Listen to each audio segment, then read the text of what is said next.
Times have dropped off now. They're in 1:40s now. That's very strange. Anyway, whatever their problem is, they've lost a bit of time since they put fresh tyres on. Yeah, there's Casper Anderson. We've got another one coming in. So how many have we got left? 4 cars yet to make the pit stop, I think. This car now inherits third, Anderson, Olympiakos, which means the pitting in car is the FC Basel car. He's in. The leading two, though, have not pitted, so there's 19 seconds between them. Beijing pulling away from AC Milan all the time. But I just wonder when they've made their pit stops, just looking down, the Eindhoven car is 44 seconds behind, and a pit stop takes about 25 seconds. Yeah. That was another good stop there from the yeah. boys with the number 10 on their backs.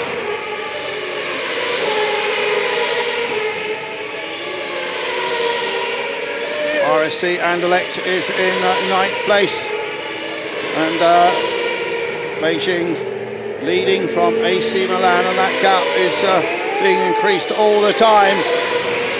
Will he stop this time round? He's towards the end of the lap now. It's at the bottom of this picture is the pit entrance. Let's see if he goes again.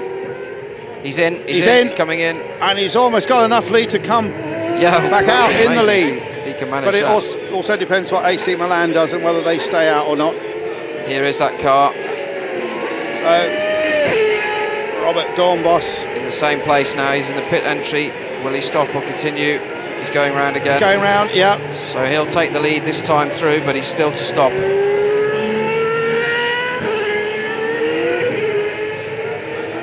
Dornbos crosses the line. There's the Beijing car up on the jack. Pretty relaxed, these mechanics. Zach Speed is the team. They're a very experienced team. They've done Formula 1 and Le Mans, so they're used to pit stops. Yeah, they used to build their own Formula 1 cars. Meanwhile, Porto has a spin.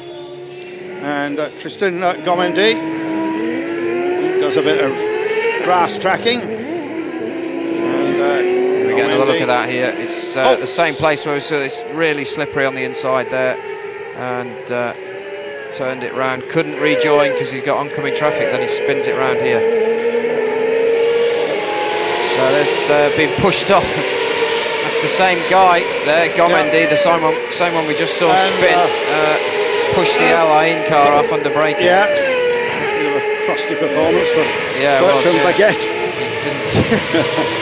He had to get that car, but they didn't change the nose on the Brazil. I'm amazed that car's pitted and they didn't change the nose. See the front wing wobbling, and it's not very safe to continue in that way. But that's what they're doing. You see, it's getting worse. It's starting to twist in the airflow now. A huge amount of force on it. Yeah, of course. Yeah. On a front wing of that size, I would imagine that was a quarter of a ton or something. So at the moment, Beijing is in the lead from Milan, Olympiakos, Roma, and PSV Eindhoven. And the second and third cars yet to stop. And indeed now Dornbos. There is the Beijing car back on its lap after its pit stop.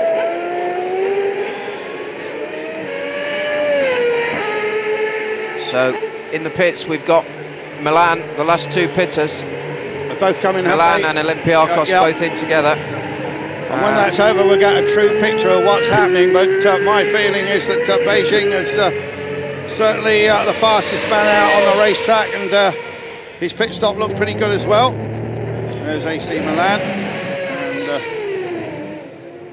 So the Milan car in the pits, just leaving now, in fact, on the speed limiter. Olympiakos followed him in. Those were 1-2. And Beijing has crossed the line while they were in the pits. So the Beijing car has re-inherited the lead during the pit stops, and Dornbos threads his way out. He can see more than that. I mean, that camera is very, very misted. There isn't that much spray. There probably was in race 1, but there isn't that much spray in race 2. So Beijing, the leader, after all the pit stops, as he has done all the way through the race. Still 11 minutes still to go here.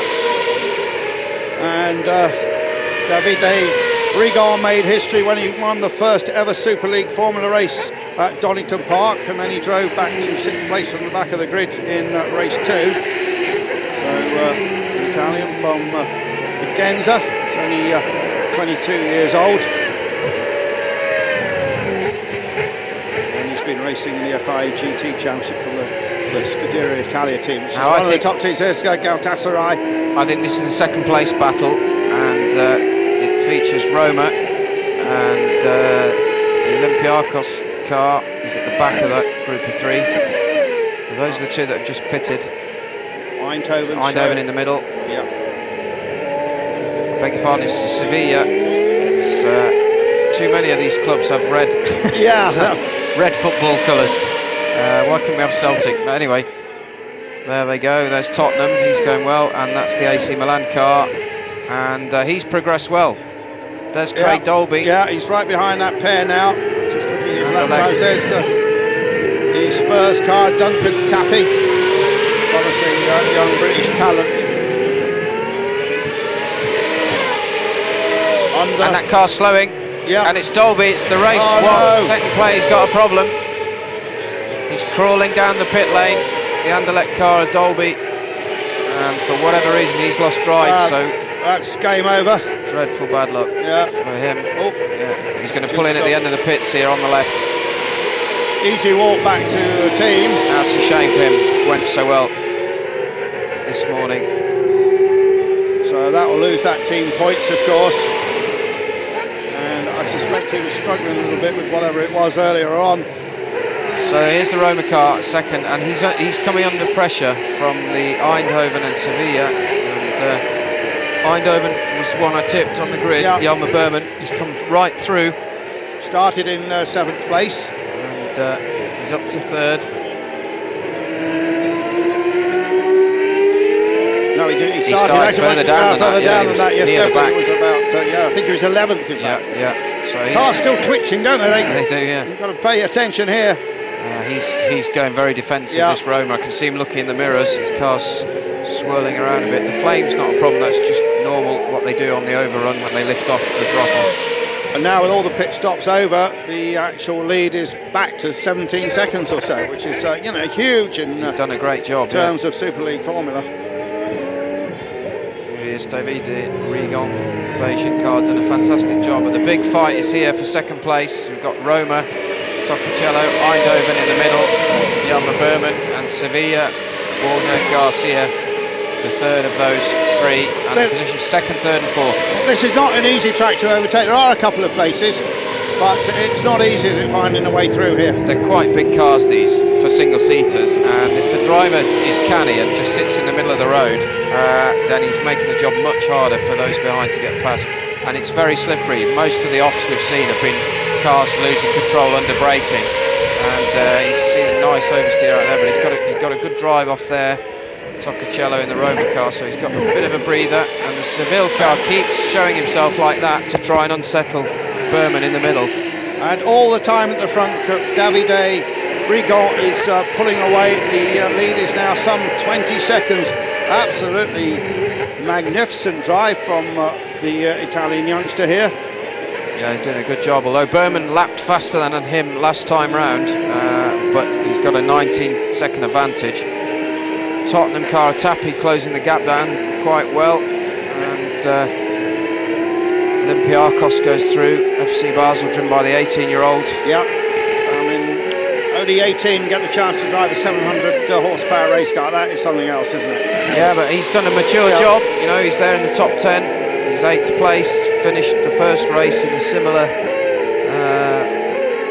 He finished the first race 4th, in fact. So he's done a fantastic job. The car there. FC Basel in the middle of the picture, driven by the young Max Wiesel. Yeah, this formula seems to be finding these new young stars and the established names struggling a little bit. We've got to remember the guys leading this race is only 22 and not that well known in terms of motor racing. Hasn't done any really big championship. Was raced a little bit for Italy in the A1 Grand Prix series. Now on the back of the race 1 winner, I can just see catching on the back of this group here. The Liverpool car will be the next car through on your right there. Just got a clip of him. He struggled at the start of this race. He was running at the tail of the field, but he's got himself into the top 10. Remember, he started on the last row of the grid because it's a topsy-turvy reverse grid. He was race 1 winner, and the Liverpool car is up